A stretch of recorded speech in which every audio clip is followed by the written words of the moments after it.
Salut et bienvenue sur Paris Angomère. Aujourd'hui, un sujet un petit peu original, puisque je vais vous parler d'une arnaque dont mon conjoint et moi avons été victimes récemment et qui nous a fait perdre beaucoup d'argent. Donc j'espère que ça pourra éviter que ça arrive à d'autres personnes dans le coin. Enfin, je dis dans le coin parce que c'est lié à une entreprise qui est par ici, mais bon, je suppose que ça se fait absolument partout. Donc, il y a quelque temps, on a souhaité démarrer la construction d'une maison. Parce que bon, voilà, on a envie d'être chez nous, on a un beau terrain sur lequel il y a nos ânes et on avait envie de faire construire une maison dessus.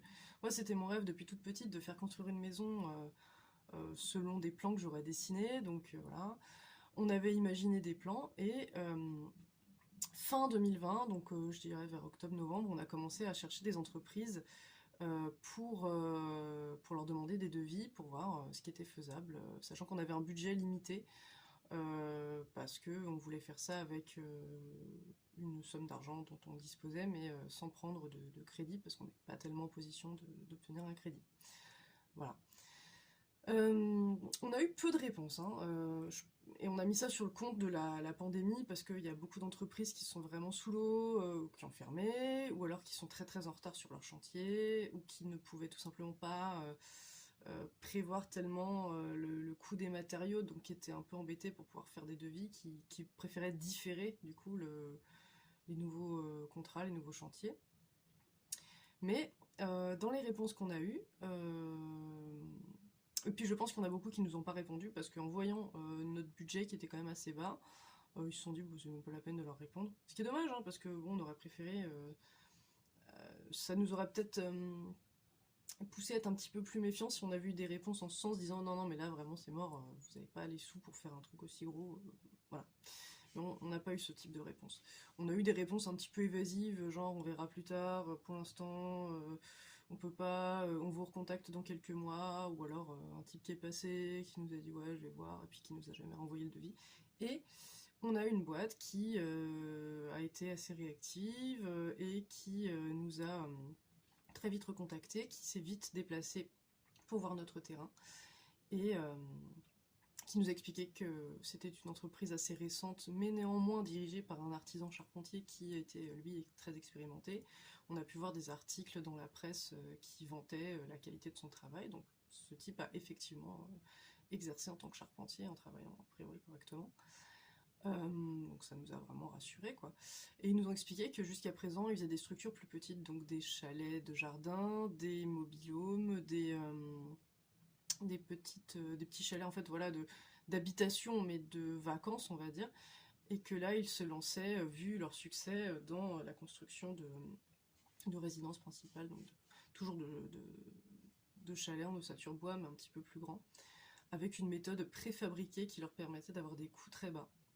C'est-à-dire qu'ils préparaient, soi-disant, toutes les cloisons en atelier, donc avec le bardage, l'isolation, les gaines techniques, et puis ensuite le revêtement intérieur, et que tout était assemblé sur place, donc ça nécessitait une main d'œuvre sur place sur le chantier beaucoup moins longtemps. En gros, une maison, ça pouvait être préfabriqué et puis ensuite assemblé en un mois et demi, quoi. Donc c'était super. Voilà. On a vu que cette méthode existait, on en a entendu parler dans des émissions, on a vu sur internet, donc voilà, on savait que ça sortait pas de nulle part, quoi, hein. Mais c'était la première fois qu'on en trouvait un dans la région qui fonctionnait comme ça. Donc voilà, ça nous a intéressés. On s'est dit que finalement donner sa chance à une entreprise récente, dans la mesure où elle était chapeautée par un artisan qui était expérimenté, et où on a pu voir des réalisations, donc certes plus petites que ce qu'on voulait, mais qui avaient l'air de bonne qualité, bah voilà quoi, on était plutôt même content d'encourager une entreprise récente, parce que si on se fie uniquement à l'ancienneté, bah, je vois pas comment une jeune boîte peut démarrer, quoi. Voilà. Donc, au départ, notre impression était très très bonne. Ensuite, ils nous ont proposé vraiment un service complet, puisqu'ils voulaient, à partir de notre plan, donc le faire retravailler par un architecte pro, puisque notre plan c'était une ébauche, quoi. Enfin c'était...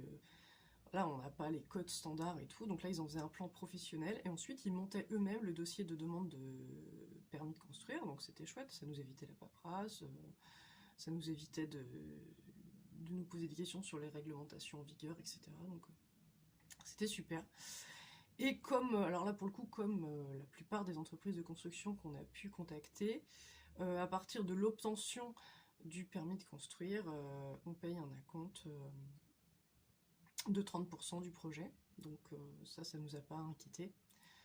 Voilà. Donc le dossier a été déposé, le dossier de demande a été déposé assez rapidement, début 2021.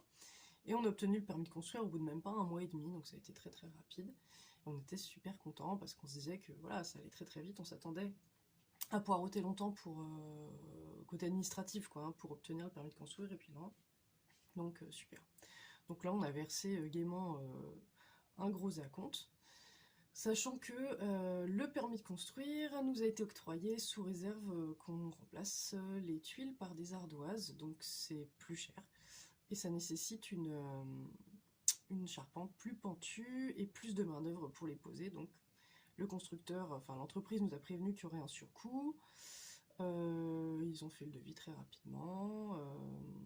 Alors nous de notre côté on a essayé de trouver un fournisseur d'ardoises, c'était compliqué parce que c'était le moment où les matériaux flambaient et il y avait des pénuries. Donc voilà, mais on avait quand même trouvé une piste pour en avoir.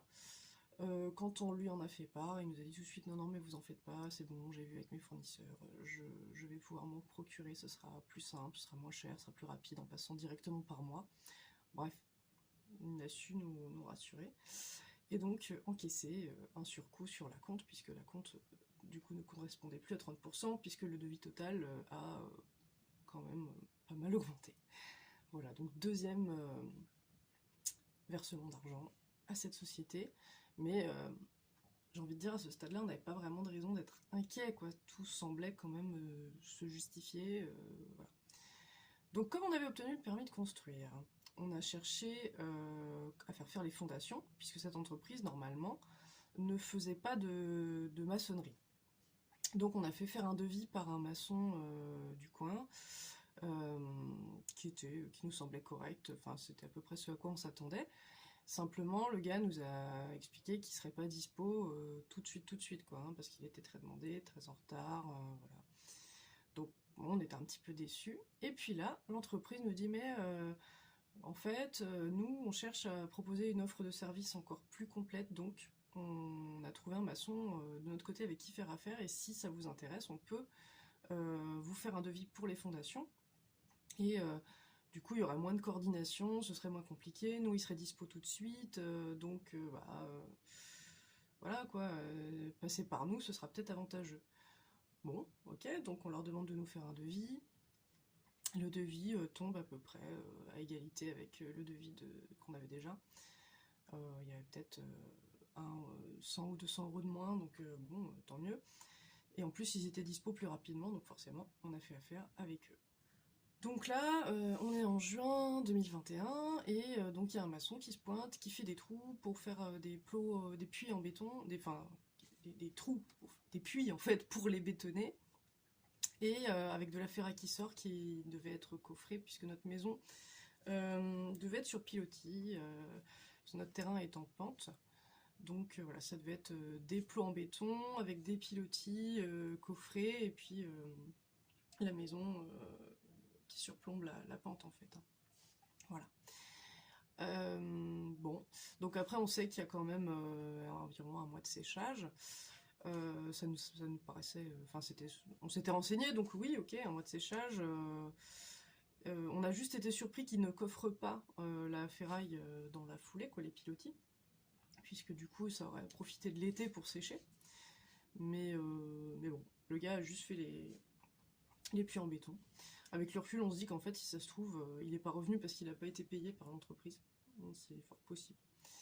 Mais enfin, on ne saura jamais. Enfin, peut-être qu'on le saura, mais pour l'instant, on n'en sait rien du tout. Voilà.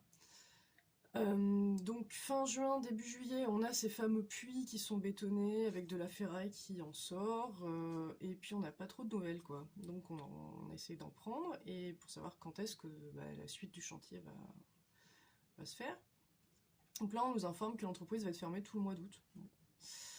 Bon, on était un petit peu déçus, et puis, enfin, je sais bien qu'il y a plein d'entreprises qui ferment. Enfin là, quand il y a un chantier en cours, ça me paraît un peu bizarre, je sais pas. Enfin, après, j'ai pas trop d'expérience dans le domaine, mais bon, il y a des personnes dans notre entourage qui ont travaillé dans le monde du bâtiment et qui ont été surprises. D'autres qui nous ont dit, bon, bah ouais, ok, peut-être que Léa, de toute façon, il a prévu un grand voyage au mois d'août. Ok. Donc, on attend la rentrée avec impatience. Donc, nous, on n'a pas de vacances en été. Enfin, bon, mon conjoint, c'est même le moment où son magasin travaille le plus. Donc, voilà. Donc, on attendait avec impatience la rentrée. Et puis à la rentrée, donc on essaye de les recontacter. Là, j'ai un petit peu de mal à avoir quelqu'un au bout du fil, mais je tombe finalement sur le patron qui me dit «Ah, mais moi je suis encore en vacances, hein, donc rappelez plus tard». Bon, donc on rappelle au bout de... Ouais, je crois que c'était une semaine après qu'il nous avait dit qu'on pouvait rappeler. Donc là, pareil, il a fallu insister pendant plusieurs jours pour avoir une réponse. Et là, il nous annonce que bon, il a quand même du retard sur ses chantiers, qu'avec les fournisseurs, la crise, c'est compliqué, tout ça. Et que le chantier va reprendre finalement mais début octobre. Bon, petite déception, mais enfin voilà. On se dit que de toute façon, dans le monde du bâtiment, il y a toujours des retards, enfin c'est ce qu'on entend autour de nous, donc on n'était pas non plus alarmés, voilà. Sachant que par contre, il a été assez peu joignable, mais il avait été très très réactif pour m'envoyer quand même rapidement la facture des fondations. Ça, il n'y a pas de problème, hein, quand il s'agit de demander des sous, les gens sont très, très joignables. Donc on avait payé du coup les fondations. Voilà. Donc on arrive tranquillement début octobre, pas de nouvelles, et là, impossible de le joindre. Donc là, on commence à se dire, merde, enfin, c'est... bon, là, il est pas cool, quoi. Finalement, il finit par nous rappeler, désolé comme tout, en nous disant, ouais, j'ai des graves problèmes de santé. Alors, à l'heure actuelle, je sais que c'est quelqu'un de malhonnête, par contre, je ne sais pas si ce truc de problème de santé était un mensonge ou pas. On a des trucs qui tendent à nous faire penser que c'était un mensonge, mais on n'en sait rien. Donc voilà, après, je vais pas en parler plus que ça, mais on avait de la sympathie pour lui, donc on se disait merde, on espère que ça va aller, quoi. En plus, c'était quelque chose qui pensait être grave, soi-disant. Donc bon. Et il nous propose de nous recontacter. Enfin, il nous avertit que ce problème de santé va lui causer encore du retard, mais ce qui nous semble assez naturel, et donc bon voilà. Et, et donc on est censé reprendre des nouvelles dans 1 ou 2 semaines. 1 ou 2 semaines se passent, pas de nouvelles. Bon là on était plutôt inquiets, même inquiets pour lui, hein, par sympathie, parce qu'on se dit merde, attends, on espère que le mec il a pas un truc super grave. Alors bien sûr on pense à nous, hein, quand même un petit peu, on va pas être faux cul, mais on pense aussi à lui, parce que c'était un mec qui était vachement sympathique. Donc à un moment, un jour de congé, mon copain me dit bah, on va aller sur place, on va aller voir l'entreprise, sachant que c'est à 1 heure de route, donc c'est un peu chiant, quoi, mais bon, on aurait aimé avoir un rendez-vous pour être sûr de tomber sur quelqu'un, mais bon, on se dit on va y aller, puisqu'on peut pas du tout les joindre, on va tenter notre chance. Merci d'avoir regardé cette vidéo, on espère qu'elle t'a plu. N'hésite pas à liker, t'abonner et en parler autour de toi.